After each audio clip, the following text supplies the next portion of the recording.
అందరికీ స్త్రీలందరికీ happy mother's day. So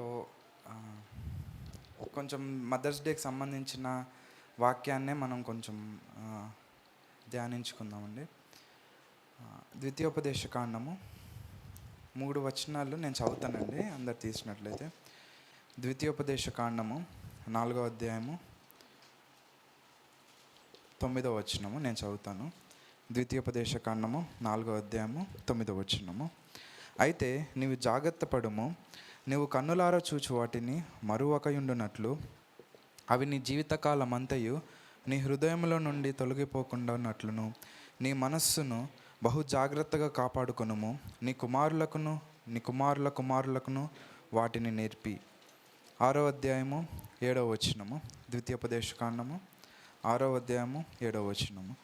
నీవు నీ కుమారులను వాటిని అభ్యసింపజేసి నీ ఇంట కూర్చున్నప్పుడును త్రోవను నడిచినప్పుడును పండుకున్నప్పుడును లేచినప్పుడును వాటిని గూర్చి మాట్లాడవలెను.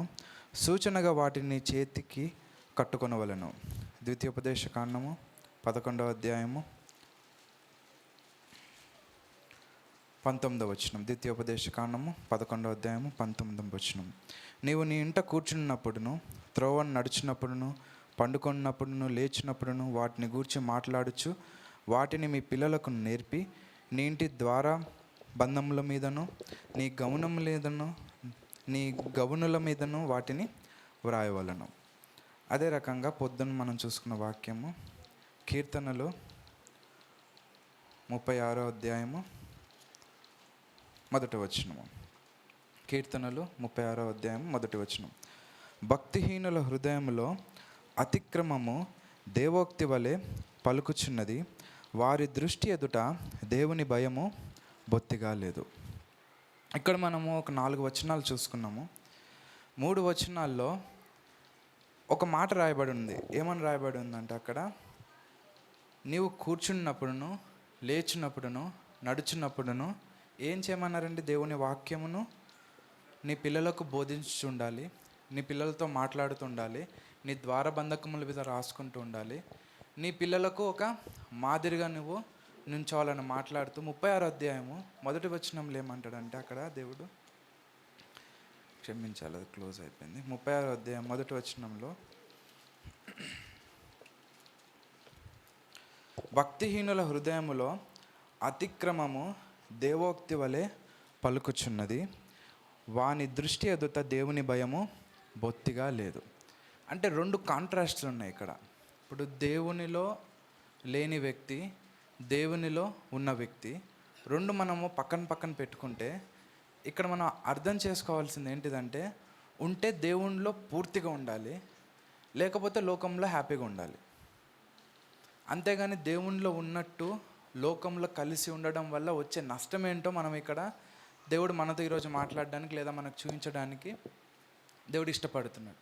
ఇక్కడ ద్వితీయోపదేశ కాండము చూసుకుంటే, అసలు ద్వితీయోపదేశ కాండం అంటే 2వసారి ఉపదేశించడం. అంటే నిర్గమ కాండము నుంచి సంఖ్యాకాండం వరకు జరిగిన విషయాలను 2వ తరం వారికి మోషే అక్కడ నిలబడి చెప్తున్నాడు. మనం ద్వితీయోపదేశకము 1, 2, 3 అధ్యాయాలు చదివితే అక్కడ ఏమని రాయబడి ఉంటుందంటే, వారు ఒక ప్రదేశంలో నుంచున్నారు, అమోరియలను జయించాడు. 2 రాజులను, ఓగు రాజుని సీహోను రాజుని, 2ని జయించి అక్కడ మోషే అక్కడ నిలబడ్డాడు. నిలబడినప్పుడు యెహోవా దేవుడు ఏమంటాడంటే, అయ్యా ఇంకా నువ్వు వెళ్ళవు, నేను తీసుకోబోతున్నాను. నువ్వు ఏం చేస్తావంటే, ఇప్పుడు ఏదైతే దేశాన్ని దాటి వచ్చారో 6 లక్షల కాల్బలము, వాళ్ళని నేను ఈ దేశానికి నడిపించను. వారి కుమారులు వెళ్తారు. ఇప్పుడు ఉన్న తరము ఆ కుమారుల తరం. అక్కడ సంఖ్యాకాండం మనం 33వ అధ్యాయం 32వ అధ్యాయంలో చూసుకుంటే మరలా లెక్క వేస్తారు. అక్కడ మరలా లెక్క వేసినప్పుడు మరలా 6 లక్షల కాల్బలం ఉంటుంది అక్కడ. వాళ్ళంతా అరణ్యంలో పుట్టినవారు, లేదా ఆ ఎర్ర సముద్రం దాటినప్పుడు 20 ఏళ్ళ లోపల ఉన్నవారు. అంటే ఇక్కడ మనము అర్థం చేసుకోవాల్సింది, దేవుడు ఈరోజు మనతో మాట్లాడుతున్నది ఏంటిదంటే, వారికి 2వ మారు నిల్చోబెట్టి అక్కడ మోషే మాట్లాడుతున్నాడు. ఏమని మాట్లాడుతున్నాడంటే, ఇదిగో మీరంతా కొత్త తరం వారు, మీరంతా మీ పితరులను రాలిపోవడం మీరు చూశారు, కాబట్టి మీకు అందరికి ఒక విషయం చెప్తున్నాను. ఏం చెప్తున్నానంటే, మీ పితరులను దేవుడు మనం ఇక్కడ చూసుకుంటే 4వ అధ్యాయం, 6వ అధ్యాయం, 11వ అధ్యాయం 3 అధ్యాయాల్లో మోషే ఒకటే మాటను రిపీట్ చేస్తున్నాడు. 4వ అధ్యాయంలో మనం చూసుకుంటే ఆ సందర్భం ఏంటిదంటే 7వ వచనంలో చూస్తే 4వ అధ్యాయం 7వ వచనంలో, ఏలయనగా మనం ఆయనకు మొరపెట్టినప్పుడెల్లా మన దేవుడైన యెహోవా మనకు సమీపముగా నున్నట్టు మరి ఏ గొప్ప జనమునకును ఏ దేవుడు సమీపముగా నున్నాడా? ప్రశ్న. అక్కడ జనాలందరికీ ఏమని ప్రశ్న వేస్తున్నాడంటే, యెహోవా దేవుడు మనకి సమీపముగా ఉన్నట్టు మరి ఏ దేవత అయినా, మరి ఏ దేవుడైనా, ఏ జనమునికైనా ఉన్నట్టు మీరు విన్నారా? అంటే మనకి అంత సమీపంగా ఉన్నాడు. మనము కింద ఇంకా అధ్యాయం అంతా చదువుకుంటూ వెళ్తే అక్కడ ఏమని రాయబడి ఉంటుందంటే, హోరేబులో అంటే సీనాయి పర్వతం మీద దేవుడు అగ్నిగా వచ్చినప్పుడు మీరందరూ ఆయన స్వరం విన్నారు. 12వ వచనము, యెహోవా ఆ మధ్య నుండి మీతో మాట్లాడాను, యెహోవా ఆ అగ్ని మధ్య నుండి మీతో మాట్లాడాను, మాట వలన మీరు వింటిరి కానీ ఏ స్వరూపమును మీరు చూడలేదు, స్వరమును మాత్రము వింటిరి. అంటే అక్కడ మోషే ఏం స్ట్రెస్ చేస్తున్నాడంటే, నీ కుమారులను, నీ కుమార్తెలకు నీవు బోధించాలి. ఎందుకు బోధించాలి? దేవుడు నిన్ను కాపాడాడనా, లేదా దేవుడు నిన్ను ఏదో చేశాడనా అంటే కాదు. మొట్టమొదటి ఆయన చెప్పేది ఏంటిదంటే, మిమ్మల్ని దేవుడు ఏర్పరచుకున్నాడు. ఆయన ఏమంటున్నాడంటే 7వ వచనంలో, దేవుడైన యెహోవా మనకు సమీపముగా నున్నట్లు మరి ఏ గొప్ప జనమునకును ఏ దేవుడును సమీపముగా నున్నాడా? అక్కడ మాటలు విచిత్రం ఏంటంటే, ఏ గొప్ప జనమునకును అంటే మనం గొప్ప జనము కాదు, మనం మిక్కిలి అల్పులము. ఒక 400 సంవత్సరాలు వెనక్కి వెళ్తే 70 మందిగా ఐగుప్తుకి వెళ్ళాము. దేవుడు అల్పులైన మనల్ని ఏర్పరచుకుని గొప్ప జనముగా 6 లక్షల కాల్బనంగా చేసుకుని మనల్ని నడిపిస్తున్నాడు. ఇంత గొప్ప దేవుడు ఏ జనముకైనా, ఏ గొప్ప జనమునికైనా ఉన్నాడా? లేడు. కాబట్టి ఆ దేవుని నువ్వు వదలకూడదు. నువ్వు మాత్రమే కాకుండా నీ కుమారులను, నీ కుమార్తెలకు నిత్యం నువ్వు ఏం చేయమంటున్నాడు దేవుడు? అక్కడ బోధిస్తూ ఉండాలి. నువ్వు నుంచున్నప్పుడు బోధించు, కూర్చున్నప్పుడు బోధించు. ఎందుకు బోధించాలి? ఎందుకంటే ఆయన గొప్పతనం అంత గొప్పది. మనలో గొప్పతనం ఏమీ లేదు. మనం గొప్ప జనము కాదు, మనం అల్పులము, మిక్కిలి అయినా చెప్పాలంటే చాలా చిన్నవారము, దాసత్వంలో ఉన్నవారము. దేవుడు గొప్పవాడు కనుక ఆయన మనకు సమీపంగా వచ్చాడు. ఆ హోరేబు కొండ మీద అగ్ని ద్వారా ఆయన దిగి వచ్చి ఆయన మాట్లాడాడు. నేను ఒక్కరిని కాదు, మీరందరూ విన్నారు. మోషే మాట్లాడే మాట అదే, మీరందరూ విన్నారు. కాబట్టి మీరు అడుగుపెట్టు దేశంలోకి మీరు ప్రవేశించినప్పుడు మీరు ఏం చేయాలంటే, మీ కుమారులకు, మీ కుమార్తెలకు బోధించుచు ఏమంటున్నాడంటే ఆయన, నీ దేవుణ్ణి హెచ్చిస్తుండాలి. మీరు ఏమి చేసుకోకూడదు, ప్రతిమలు చేయకూడదు, లేదా కర్రవైనవు లేకపోతే చెక్కవైనను. కింద అంతా 4వ అధ్యాయంలో అంతా అదే రాయబడి ఉంటుంది. ఏది చేయకూడదు అని చెప్తూ ఆయన ముందుకు చెప్తూ ఉంటాడు. 4వ అధ్యాయం నుంచి మనం చూసుకుంటూ వెళ్తే 6వ అధ్యాయం 7, 8, 9, 11 అధ్యాయాల్లో నిర్గమకాండంలో జరిగినది చెప్తాడు ఆయన. ఎర్ర సముద్రం మనం ఎలా దాటాము, తర్వాత ఆయన ఎలా శోధించాము, ఆయన మనల్ని ఎలా కాపాడుతూ వచ్చాడు, ఆయన మన పట్ల ఎంత కృప చూపించాడు. తర్వాత నేను సీనాయి పర్వతం మీదకి వెళ్ళినప్పుడు ఆయన మనకి ఇచ్చిన ధర్మశాస్త్రం ఎట్టిది, ఆయన ఇచ్చిన మనకి నియమావళి ఎలా ఉంది, 20 అధ్యాయం నుంచి 30 అధ్యాయం వరకు అదంతా రాసుకుంటూ వచ్చాడు ఆయన నిర్గమకాండంలో.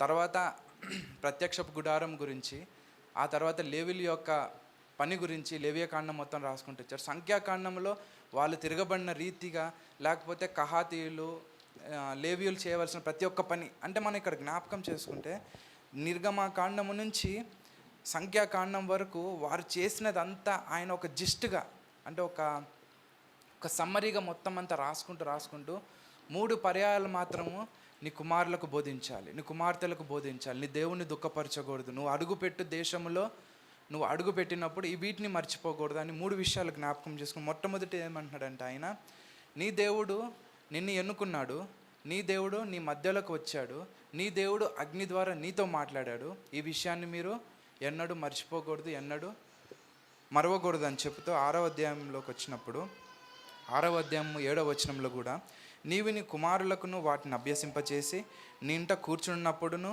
త్రోవను నడుచున్నప్పుడును, పండుకున్నప్పుడును, లేచున్నప్పుడును వాటిని గూర్చి మాట్లాడవలను, సూచనగా వాటికి నీ చేతిని కట్టుకొనవలను. ఇక్కడ 2వ మారు చెప్పినప్పుడు పదహారవ వచనంలో మనం చూసుకుంటే ఏమని రాయబడి ఉంటుందంటే అక్కడ, మీరు మస్సాలో మీ దేవుడైన యెహోవాకు శోధించినట్లును ఆయనను శోధింపకూడదు.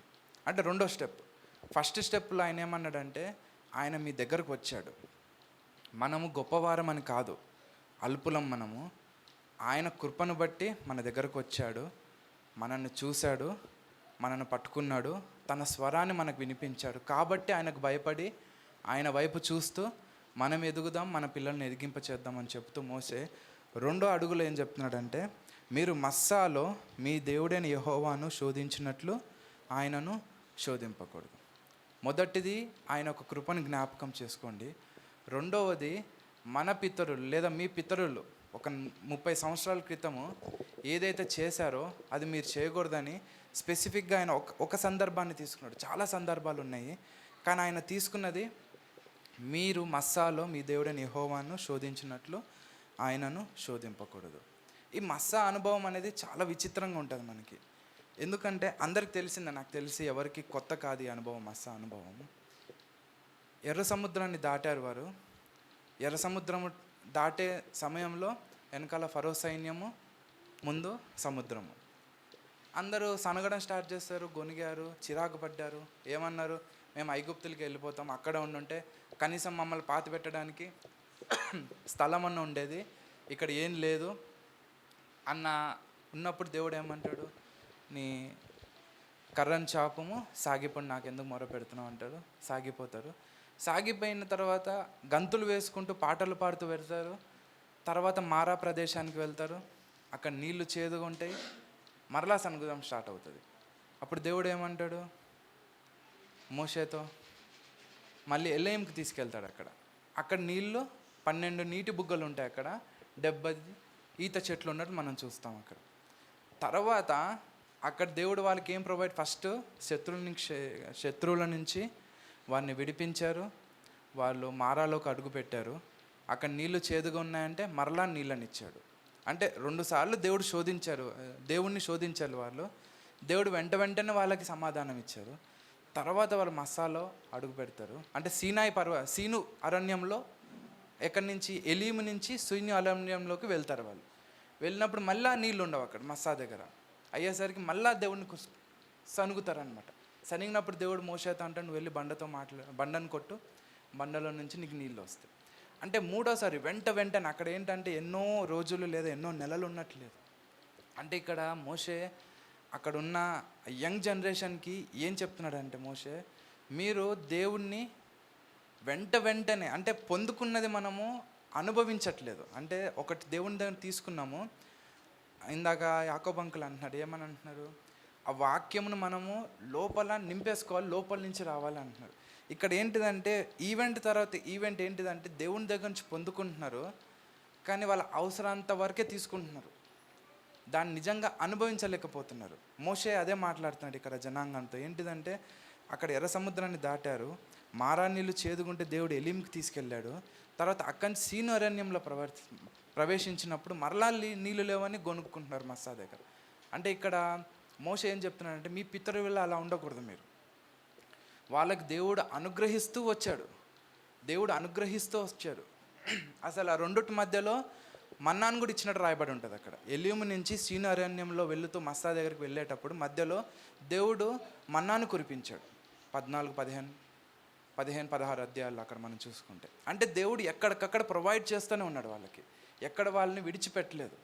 కానీ వాళ్ళు మాత్రం దేవుణ్ణి మర్చిపోవడానికి చాలా ఆస్కారం ఇచ్చేశారు అక్కడ. సో మోషే రెండోసారి ఏమని మాట్లాడుతున్నాడంటే, అక్కడ నీవు అది మర్చిపోకు, ఆ మస్సా దినాన్న మీ పితరులు చేసిన దాన్ని నువ్వు జ్ఞాపకం చేసుకో, నువ్వు అది రిపీట్ చేయొద్దు. నీ కొడుకులను, నీ కూతురులను లేదా నీ కలిగిన మనవరాలను అవి రిపీట్ చేయకుండా ఉండడానికి నీవు జాగ్రత్త పడు. 11వ అధ్యాయంలో మనం చూసుకుంటే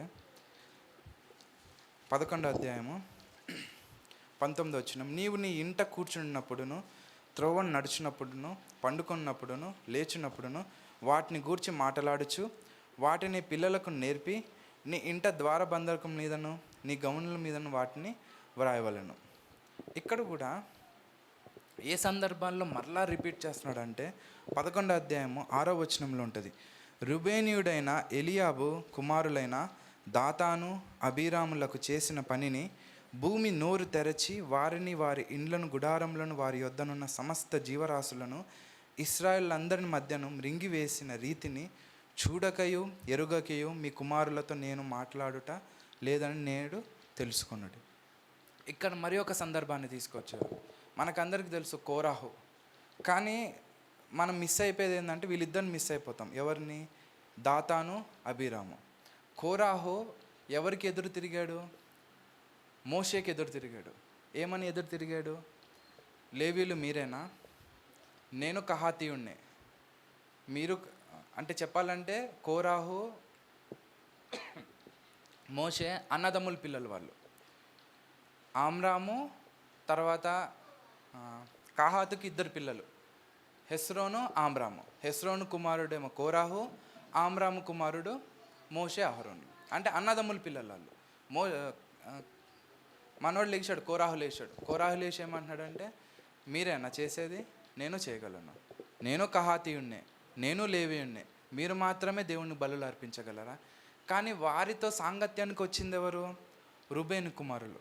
ఎవరంటే వాళ్ళు? ఎలియాబు కుమారులైన దాతాను, అబీరాము. అంటే టెంట్ మనం చూసుకుంటే ప్రత్యక్ష గుడారంలో కహాతీయులు, మొరారీయులు, గెర్షోనీయులు ఉంటారు. కహాతీయులు వెనకాల రుబేనీయులు ఉంటారు. అంటే సాంగత్య దోషం ఇక్కడ మనం చూస్తాం. అయితే ఇక్కడ ముఖ్యంగా మనం చూసుకుంటే అక్కడ ఏం జరిగిందని చూసుకుంటే తిరుగుబాటు మనం చూస్తాం అక్కడ. మొదటిదేమో దేవుడు మన దగ్గరకు వచ్చాడు, ఆయన మనల్ని చూస్తున్నాడు, మనతో ఉండడానికి ఇష్టపడుతున్నాడు, తన స్వరాన్ని మనకు వినిపించాడు, తనే మనల్ని ఎన్నుకున్నాడు, మనతో ఉంటున్నాడు. కాబట్టి మనం ఆయనను లక్ష్యం చేయాలి, మన కుమార్తెలను నేర్పిస్తూ ముందుకు నడిపించాలి. రెండవది, ఆయనను శోధించకూడదు. ఎందుకు శోధించకూడదు ఆయనని? ఆయన మనకు కావాల్సినవన్నీ ప్రొవైడ్ చేస్తూనే ఉన్నాడు.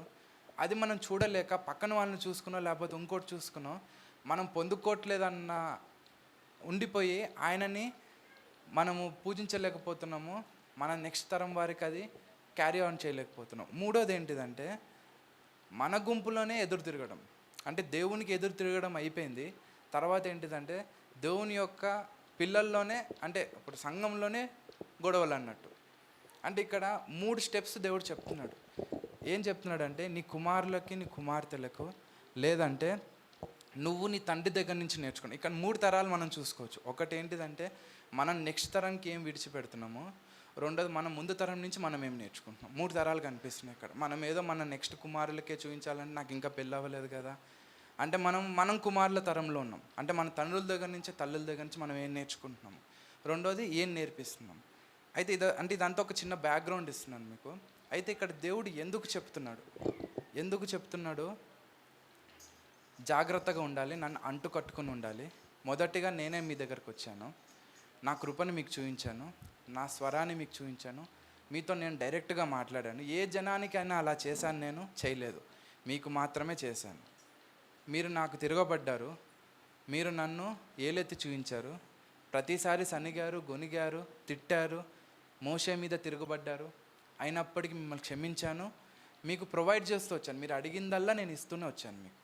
మూడవది, నా జనాంగం మీదకి లేచారు, మీరు గొడవలు పెట్టారు, అన్నీ చేశారు, అయినప్పటికీ నేను ఓర్చాను, మిమ్మల్ని నడిపిస్తున్నాను అని చెప్తూ ఇక్కడ మోషే ఏం చెప్తున్నాడంటే, దేవునికి తిరగబడిన తర్వాత మీ పితరులందరూ రాలిపోయారు అరణ్యంలో. మీరు ఇవన్నీ జ్ఞాపకం చేసుకోండి. ఇదంతా ఏంటిదంటే ఒక బ్యాక్గ్రౌండ్గా ఇవన్నీ మీరు జ్ఞాపకం చేసుకొని, మీరు ఏదైతే అడుగుపెట్టి దేశంలో అడుగు పెడుతున్నారో జాగ్రత్తగా చూసుకోవాలి. ఏమని జాగ్రత్తగా చూసుకోవాలి? నీ దేవుడైన యెహోవాను పూర్ణ హృదయంతోనూ, పూర్ణ మనసుతోనూ, పూర్ణ శక్తితోనూ సేవించాలి, ఆయనకు సాగిలపడాలి. వేరొక దేవుల్ని, వేరొక దేవతలను, వేరొకరిని దరిదాపుల్లో తీసుకోకుండా మీరు జాగ్రత్తగా ఉండాలని హెచ్చరిస్తున్నాడు. అయితే ఈ హెచ్చరికలు మీరడం వల్ల జరిగినది ఏంటిది అనేది ఈరోజు చూసుకుందాం. ఒక 2 వ్యక్తులను చూసుకుందాం. ఇదంతా బ్యాక్గ్రౌండ్. జరిగిన దాన్ని మనము ఒక 2 విషయాలు చూసుకుందాం. అంటే 36వ కీర్తన ఎందుకు చూపించానంటే, ఒక వ్యక్తిని చూసుకుందాం మనము. న్యాయాధిపతులు చెప్పింది ఎవరండి? ఇక్కడ ద్వితీయోపదేశ కాండంలో అక్కడ ఉన్న జనాంగాన్ని నుంచి చెప్పింది ఎవరు? మోషే. అదొక్కటి జ్ఞాపకం చేసుకుందాం. మోషే చెప్పాడు. న్యాయాధిపతుల గ్రంథము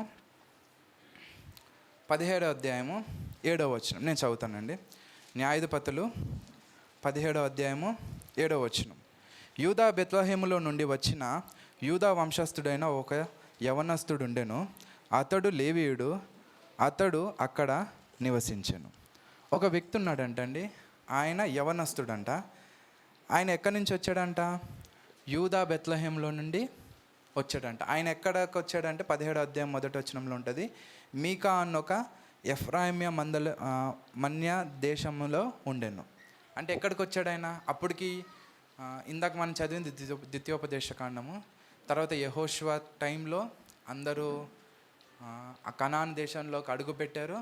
ఎవరి కాళ్ళకి పనిచేశారనమాట. అంటే ఒక దాను గోత్రానికి, ఇంకా వేరే గోత్రాలకి తప్ప దాను గోత్రానికి ఇచ్చినట్టు లేదు. తర్వాత మనం చూసుకుంటాము. మిగతా గోత్రాలందరూ సెటిల్ అయిపోయారు. యూదా గోత్రం ఇక్కడ ఉండాలి, ఎఫ్రాయిం గోత్రం ఇక్కడ ఉండాలి, మనస్సే గోత్రం ఇక్కడ ఉండాలి అని ఎవరి కాళ్ళకి గోత్రాల లెక్క ఇచ్చేశారు. అంటే జరిగి వాళ్ళు వచ్చిన ఒక 30-40 లేదా ఒక 50 సంవత్సరాల తర్వాత జరిగిన స్టోరీని రాస్తున్నారు. అంటే ఒక నెక్స్ట్ తరం వచ్చింది అనుకోవచ్చు మనం. అక్కడ ఏమని రాశారంటే, యూదా బెత్లెహేములో నుండి వచ్చిన యూదా వంశస్థుడైన ఒక యవనుడు ఉండెను. అతడు లేవీయుడు. అతడు అక్కడ నివసించాను. ఈయన ఎక్కడి నుంచి వచ్చాడంటే యూదా నుంచి వచ్చాడంటే, ఈయన యూదా ప్రదేశం నుంచి. ఎక్కడికి వచ్చాడంటే ఎఫ్రాయిములో మీకా అని ఒక భక్తుడు ఉన్నాడు. ఎవరండి? ఎఫ్రాయిములో మీకా అని ఒక ఆయన ఉన్నాడు. ఆయన ఏం చేశాడంటే తన తల్లి దగ్గర నుంచి కొన్ని డబ్బులు తీసుకున్నాడు, వెండి నాణ్యాలు తీసుకుని తన ఇంట్లో ఒక గృహదేవతను చేసుకున్నాడు, ఏఫోదును చేసుకున్నాడు, ఒక చిన్న టెంపుల్ లాగా కూడా కట్టేసుకుని ఆయన ఏం చేసేసాడంటే తన కుమారులను ప్రతిష్ఠించేశారు యాజకులుగా. ప్రతిష్ఠించడమే కాకుండా అక్కడ ఒక మాట ఉంటుంది, నేను చదువుతానండి. 3వ వచనం, 17:3వ వచనంలో, అతడు ఆ 1100 రూకలను తన తల్లికి మరలా నీయగా ఆమె పోత విగ్రహం చేయించుటకై నా కుమారుని చేత తీసుకున్న ఈ రూకలను నేను యెహోవాకు ప్రతిష్ఠించుచున్నాను, నీకు మరలా అది ఇచ్చేదను. అక్కడ చేయించేది ఏంటిదంట? పోత విగ్రహములు చేయిస్తుంది. కానీ ఏమని చెప్తుంది? యెహోవాకు ప్రతిష్ఠిస్తున్నాను. తర్వాత కింద రాయబడి ఉంటుంది. ఇంటికి వెళ్ళిన తర్వాత 17వ అధ్యాయం 18వ అధ్యాయం మొత్తం చదవండి నీట్గా, ఇంకా మీకు క్లియర్గా అర్థం. అంటే సమయం లేదు, అరగంటే కాబట్టి. అక్కడ కింద ఇంకేమైనా రాయబడి ఉంటుందంటే, వాళ్ళ కొడుకుల్ని ప్రతిష్ఠించిన తర్వాత ఇప్పుడు దేవుడు నన్ను ఆశీర్వదిస్తాడు అనుకుంటున్నాడు ఆయన. తర్వాత ఆయన తెలుసు, ఆయన ఎఫ్రాయిమీడే కదా. అంటే 30 సంవత్సరాల క్రితము దేవుడిచ్చిన ధర్మశాస్త్రం అంతా తెలుసు. ఎప్పుడైతే యూదా నుంచి ఒక లేవీయుడు వచ్చాడో, మీకాకు తెలిసిందో, మీకా తనని అప్రోచ్ అవుతాడు. అయ్యా, నువ్వు మా ఇంటికి రా, మాకు లేవీయుడుగా ఉండు, మాకు యాజకుడుగా ఉండు అంటే ఎందుకు? ఆయనకు తెలుసు లేవీయులే యాజకులుగా ఉండాలని ధర్మశాస్త్రం చెప్పింది. కానీ ఎవరికి యాజకులుగా ఉండాలని ఇష్టపడుతున్నాడు? తన ఇంట్లో ఒక విగ్రహంని చేసుకుని, ఒక ఏఫోదుని చేసుకుని, ఒక చిన్న గృహదేవతను చేసుకుని, ఒక చిన్న టెంపుల్ చేసుకున్నాడు. దానికి ఇంకో రకంగా చెప్పాలంటే తనకే ఒక లేవీయుడు వచ్చి యాజకత్వం చేయాలని ఇష్టపడుతున్నాడు.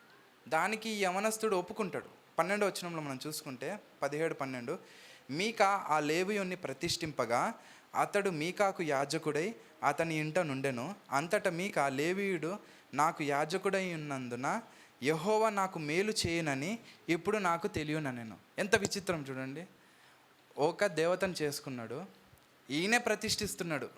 ఎవరికి? ఆ దేవతకి తనకి ఒక లేవిని తీసుకొచ్చుకొని ఈయనే ప్రతిష్ఠించి ఇప్పుడు ఏమనుకుంటున్నాడు? యెహోవా నాకు మేలు చేస్తాడు అనుకుంటున్నాడు. చేసిందంతా తప్పే. ఒక దేవతను చేసుకున్నాడు, ఒక ఏఫోదుని చేసుకున్నాడు. తనకి శక్తి లేదు, తను లేవీయుడు కాదు, ఎఫ్రామీయుడు. తను ఒకతన్ని ప్రతిష్ఠించి అతను యాజకుడిగా నియమించేసుకుని అన్నిట్లో లాస్ట్లో ఏమంటున్నాడు?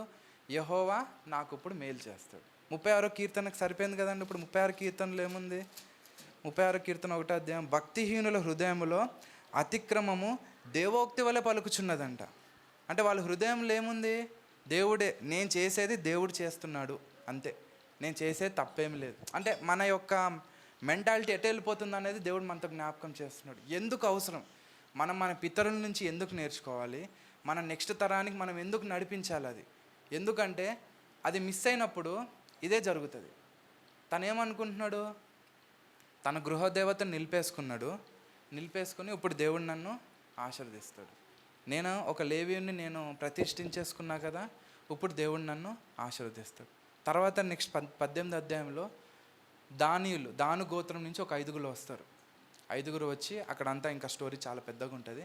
5 వచ్చి ఈ యవనస్తుని తీసుకుని వాళ్ళ గృహానికి వాళ్ళ యొక్క దేశానికి వెళ్ళిపోతారు. లాయుష్ అంటే వాళ్ళకి దానియులకు అప్పటికి ఇంకా ప్రదేశాన్ని ఇవ్వలేదు 12 గోత్రాల్లో. అయితే వాళ్ళు ఒక దేశాన్ని చూస్తారు, లాయుష్ అనే దేశాన్ని చూసి ఆ దేశాన్ని మీద యుద్ధానికి వెళ్తారు. ఆ దేశాన్ని గెలుచుకుని దానికి దాను అని పేరు పెట్టుకుని దానియులు ఏం చేస్తారంటే ఈ యవనస్తుని వాళ్ళ దేశానికి తీసుకెళ్తారు. దానికంటే ముందు యవనస్తుడు చెప్తాడు అనమాట, యెహోవా మీకు తోడుగా ఉన్నాడు, ఆ దేశాన్ని మీకు ఇస్తాడు అని. అంటే యవనస్తుడు ఎట్లా ఫీల్ అయిపోతున్నాడు, నిజంగానే దేవుడికి నేను లేవీయున్నే, నేను నిజంగా దేవునికి ప్రతిష్ఠింపబడిన వ్యక్తిని అని ఈయన కూడా ఫీల్ అయిపోయి వాళ్ళకి వాగ్దానం కూడా ఇచ్చేస్తాడు, మీరు ఆ దేశాన్ని జయించుకుంటారని. అలాగే వాళ్ళు జయించుకున్న తర్వాత ఈయన తీసుకెళ్తారు. ఏమని చెప్తారంటే, నువ్వు ఒక ఇంట్లో ఒక గృహదేవతకి నువ్వు ప్రతిష్ఠుడిగా ఉంటూ లేకపోతే యాజకుడు ఉండడం నీకు ఇష్టమా, లేకపోతే ఒక దేశానికి లేదా ఒక జాతికి మొత్తాన్ని ఉండడానికి ఇష్టపడుతున్నావా? మనోడు సంకల్ గుద్దేసుకున్నాడు, నేను ఒక జాతికి మొత్తానికి ఉండడానికి ఇష్టపడుతున్నానని. తీసుకెళ్ళిపోయి దాను దేశంలో పెట్టేసుకున్నారు, ఆ దాను ప్రాంతంలో పెట్టేసుకున్నారు. ఆ దానియులకి ఈ గృహదేవతను తీసుకెళ్లారు. ఇప్పుడు ఆ గోత్రానికి దేవత అయిపోయింది. గృహదేవత కాస్తము ఒక గోత్రానికి దేవతగా అయిపోయింది. తను యాజకుడుగా కొనసాగుతున్నాడు.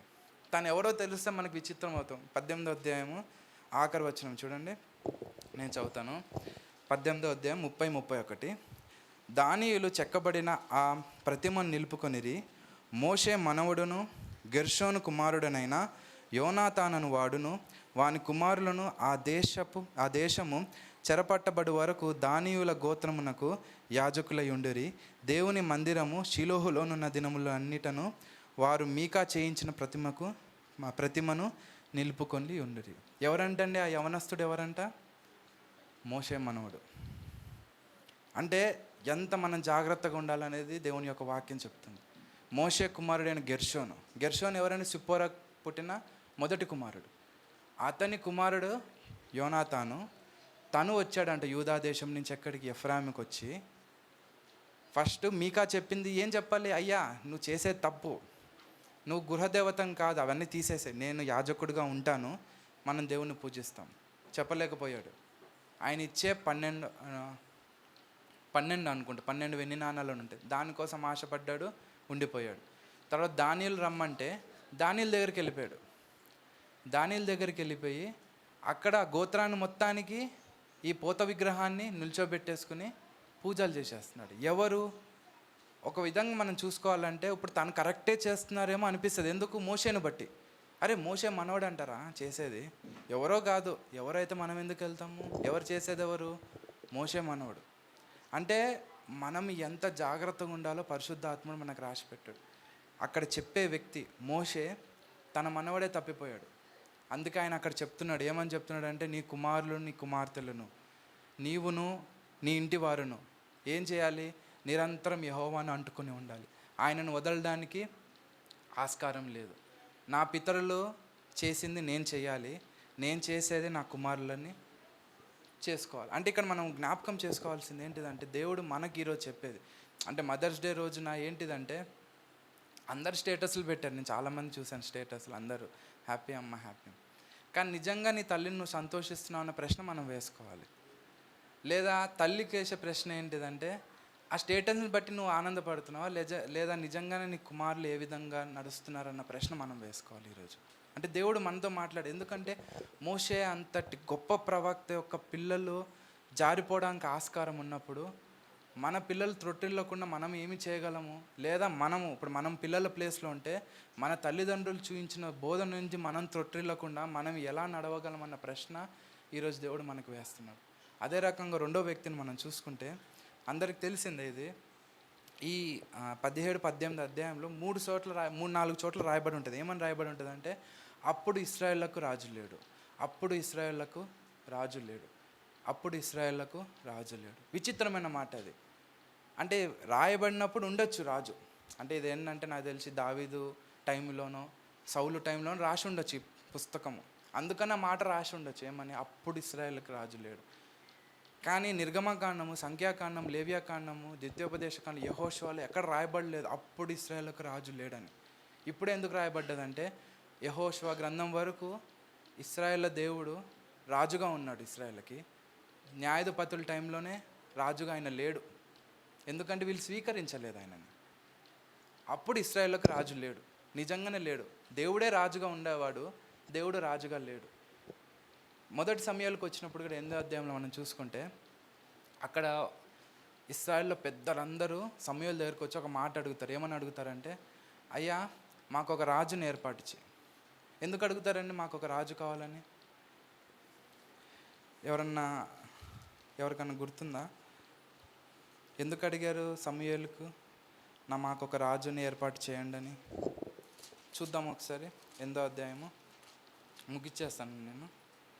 8వ అధ్యాయము మొదటి వచనం చదువుకుందాం. మొదటి నుంచి 8వ అధ్యాయం మొదటి వచనం నుంచి. సమూయేలు వృద్ధుడైనప్పుడు తన కుమారులను ఇశ్రాయేళ్ల మీద న్యాయాధిపతులుగా నియమించెను. అతని జ్యేష్ఠ కుమారుని పేరు యోవేలు, రెండవ వాని పేరు అబియా. వీరు బెయేర్షెబాలో న్యాయాధిపతులుగా ఉండిరి. అతని కుమారులు అతని ప్రవర్తన అనుసరింపక ధనాపేక్షులై లంచములు పుచ్చుకొని న్యాయమును త్రిప్పివేయగా ఇశ్రాయేళ్ల పెద్దలందరూ కూడి రామాలో సమూయేలు వద్దకు వచ్చి, చిత్తగించుము, నీ వృద్ధుడవు, నీ కుమారులు నీ ప్రవర్తన వంటి ప్రవర్తన గలవారు కారు గనుక సకల జనుల మర్యాద చొప్పున మాకు ఒక రాజును నియమింపుము, అతడు మాకు న్యాయము తీర్చునని అతనితో అనిరి. ఇక్కడ 2 విషయాలు మనం జ్ఞాపకం చేసుకుంటాం. ఇశ్రాయేల్ ఎందుకు వచ్చారు సమూయేలు దగ్గరికి? వాళ్ళకి న్యాయం జరగట్లేదు. అది సమూయేలు దగ్గరికి వచ్చారు. ఏమంటున్నారు? మాకు న్యాయం జరగట్లేదు అయ్యా, నువ్వు ఎవరినైతే నియమించావో వాళ్ళు మాకు న్యాయం చేయట్లేదు, కాబట్టి మాకేం చేయండి, ఒక రాజును మాకు ఏర్పాటు చేయండి. అక్కడ సమూయేలు యెహోవా దగ్గరికి వెళ్ళి మొరపెట్టినప్పుడు యెహోవా అక్కడ ఒక మాట అంటాడు. దేవుడైన యెహోవా ఏమంటాడంటే, వాళ్ళు నిన్ను అక్కడ ఒక మాట ఉంటుందండి, 7వ వచనం. అందుకు యెహోవా సమూయేలును సెలవిచ్చినదేమనగా, జనులు నీతో చెప్పిన మాట ప్రకారం జరిగింపుము, వారు నిన్ను విసర్జింపలేదు కానీ తమ్ముని ఏలకుండా నన్నే విసర్జించి ఉన్నారు. అంటే ఏం చెప్తున్నారు అక్కడ? ఫస్ట్ది అంటే ఒక పాయింట్ ఉంటుంది, ఒక బ్రేకింగ్ పాయింట్ ఉంటుంది. ఏంటంటే థ్రెషోల్డ్ అంటారు. ఎంతవరకు సహించగలమో అంతవరకే సహించగలము. ఆ థ్రెషోల్డ్ బ్రేక్ అయిపోయినప్పుడు అవుట్రేజ్ అయిపోతాం మొత్తం. అంటే ఒక థ్రెషోల్డ్, దేనికైనా ఒక థ్రెషోల్డ్ పాయింట్ ఉంటుంది. నీళ్ళు ఎప్పుడు మరుగుతాయి? 100 డిగ్రీలు వచ్చినప్పుడే మరుగుతాయి. 100 డిగ్రీలు 99కి నువ్వు రోజంతా 99 డిగ్రీల్లో ఉంటే మరగవు అవి. 100 వచ్చిన తర్వాతనే మరుగుతాయి. థ్రెషోల్డ్ ఉంటుంది అనమాట. ఇక్కడ కూడా మనం ఇక్కడ జ్ఞాపకం చేసుకుంటే దేవుడు మనతో ఈరోజు మాట్లాడేది ఏంటిదంటే, తిరగబడము. అంటే 2వ తరంలో మనం ఇక్కడ చూస్తున్నాం. దేవుడికి తిరగబడే తరం మనకి ఇక్కడ కనబడుతుంది. అంటే ఇప్పుడు మనము 2వ తరంలో ఉన్నామా లేదా మనం మొదటి తరంలో ఉన్నామా మనకే తెలుసు. అది మనం మొదటి తరంలో ఉంటే మన పిల్లల్ని మనం జాగ్రత్తగా చేసుకోవడానికి ప్రయత్నం చేసుకోవాలి. మనం 2వ తరంలో ఉంటే మన మొదటి తరం వారు మనకి ఏదైతే బాట వేశారో ఆ బాటలో వెళ్ళడానికి మనను కాపాడుకుంటూ ముందుకు సాగాలని దేవుడు ఈరోజు మనతో మాట్లాడుతున్నాడు. అంటే దేవుడు చెప్పే మాట ఒకటే, నీవును నీ ఇంటి వారును. యెహోషువ ఒక మాట, భలే మాట మాట్లాడు. ఏమంటాడంటే, నీవును నీ ఇంటి వారును, మీరు ఎలా ఉన్నా నాకు సంబంధం లేదు, నేను నా ఇంటి వారిని ఏం చేస్తున్నారండి ఆయన? యెహోవాని సేవించేద్దాం. అదే కదా ఆయన చెప్పింది. అయితే ఎందుకు అంటే ఒక వ్యక్తి తప్పు చేయడం వల్ల వచ్చిన నష్టం ఏందో అనుకోవచ్చు మనం. ఇప్పుడు ఎవరైతే యోనాతాను చూసాం మనము, మోషే మనవడు ఎవరైతే ఉన్నారో చిన్న తప్పేగా చేసింది, ఇప్పుడు ఏమైందిలే అనుకోవచ్చు.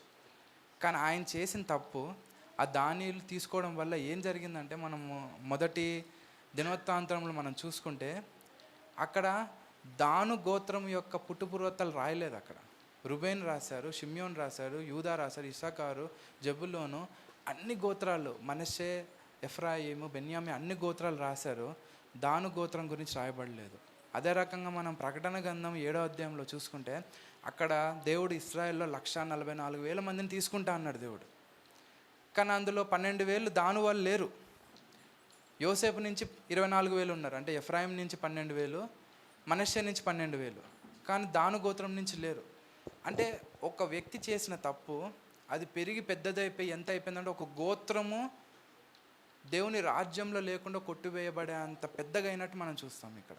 అంటే దేవుడు ఈరోజు మనతో చెప్పే మాట ఏంటిదంటే, మనము దేవుని సన్నిధానంలో ఎలా ఉన్నామో, మనం మన నెక్స్ట్ తరం వారిని, మన ముందు తరం వారిని, మన తరంలో ఉన్న వారిని ఎలా నడుస్తున్నాం, మనము ఎలాగ ముందుకు సాగుతున్నాము, నిజంగా దేవుని వైపే చూస్తున్నామా, లేకపోతే ఆయన వైపు చూస్తున్నాం అనుకుంటూ మనము వెళ్తున్నాం అన్న ప్రశ్న దేవుడు మనకు వేస్తున్నాడు. 36వ అధ్యాయంలో అదే మాట. ఏంటిది? అదొకసారి చదువుకొని ముగించేసుకున్నాం. 36వ అధ్యాయము 1వ వచనము. భక్తిహీనుల హృదయములో అతిక్రమము దేవోక్తి వలె పలుకుచున్నది, వారి దృష్టి ఎడల దేవుని భయము బొత్తిగా లేదు. అంటే ఇక్కడ యోనాతాను అనుకుని ఉండొచ్చు, నేను దేవునికి యాజకుడిని, నేను లేవీయుణ్ణి. కానీ మనోడి దృష్టి ఎలా ఉందంటే దేవోక్తి వల్లే పలుకుతుంది. మీరు వెళ్ళిపోండి, దానియేలుతో అంటున్నాడు, మీరు వెళ్ళిపోండి. ఎక్కడికి? ఆ లాయిష్ పట్టణం మీదకి వెళ్ళిపోండి, దేవుడు మీకు ఇచ్చేస్తాడు. కానీ దేవుని దగ్గర విచారించి చెప్పాడు ఆ మాట? లేదు, నోటుకొచ్చింది చెప్పేశాడు. మీకా అంటున్నాడు, ఈ లేవీయుడు నా దగ్గర ఉన్నాడు కదా, దీన్ని బట్టి, ఈ పోత విగ్రహంను బట్టి, ఏ ఫోదును బట్టి, నేను ప్రతిష్ఠించిన ఈ యవనుని బట్టి యెహోవా నన్ను ఆశీర్వదిస్తాడు అనుకుంటున్నాడు. ఎందుకు అనుకుంటున్నాడు? భక్తిహీనుడు కాబట్టి తన హృదయంలో ఉన్న అతిక్రమం ఎలా పలుకుచున్నదంట? దేవోక్తి వల్ల పలుకుచున్నది. సో మీకాను, యోనాతానును, తర్వాత సమూయేలు కుమారులను దేవుడు మన ముందు ఎందుకు ఉంచుతున్నాడంటే, మనకు బుద్ధి చెప్పడానికి, మనల్ని సరి చేసుకోవడానికి, మన నెక్స్ట్ తరం వారికి. దేవుడు ఈ వాక్యం నాతోనే మాట్లాడాడు. నెక్స్ట్ తరం ఇప్పుడు మా అబ్బాయిదే ఉన్నాడు, ఆయన ఎలా సరి చేసుకోవాలి అన్న దానికి దేవుడు మాట్లాడిన మాటలేవి. అంటే దేవుడు నాతో మాట్లాడింది మీతో పంచుకుంటున్నాను ఇది. అయితే ఒక విషయం మనము ఎల్లప్పుడూ జ్ఞాపకం చేసుకోవాల్సింది ఏంటిదంటే, బ్యాక్గ్రౌండ్ ఎప్పుడు మర్చిపోకూడదు. దేవుడే మనను కనుగొన్నాడు. స్వల్ప జనం మనము, అన్యులము, పనికిరాని వారము, దూరంగా ఉండే వాళ్ళని దేవుడే మనల్ని ఎన్నుకొని తన స్వరాన్ని వినిపించాడు మనకి. తన స్వరాన్ని వినిపించి తన దగ్గరగా వచ్చి మనల్ని హత్తుకున్నాడు. అనేక మార్లు ఆయన శోధించినప్పటికీ ఆయనను మనం విడిచిపెట్టలేదు. ఎప్పుడు సరిచేయడానికి ప్రయత్నం చేసి ఉండొచ్చు దేవుడు, కానీ విడిచిపెడితే మనం ఇలాగుండము. ఆయన మనం విడిచిపెట్టలేదు. దేవుడు వేసే ప్రశ్న ఇదే, నేను మిమ్మల్ని విడిచిపెట్టలేదు, నేను మిమ్మల్ని తోసివేయలేదు, మీకు దగ్గరగా నేనే వస్తున్నాను. కాబట్టి మీ ప్రవర్తన నా పట్ల ఎట్లా ఉంది? మీ ప్రవర్తన నన్ను ఉద్ధరించేదిగా ఉందా, లేకపోతే నన్ను కష్టపెట్టేదిగా ఉందా అన్న ప్రశ్న దేవుడు ఈరోజు మనతో వేస్తున్నాడు. దేవుడి చిన్న వాక్యం దీవించును గాక. ఆమేన్.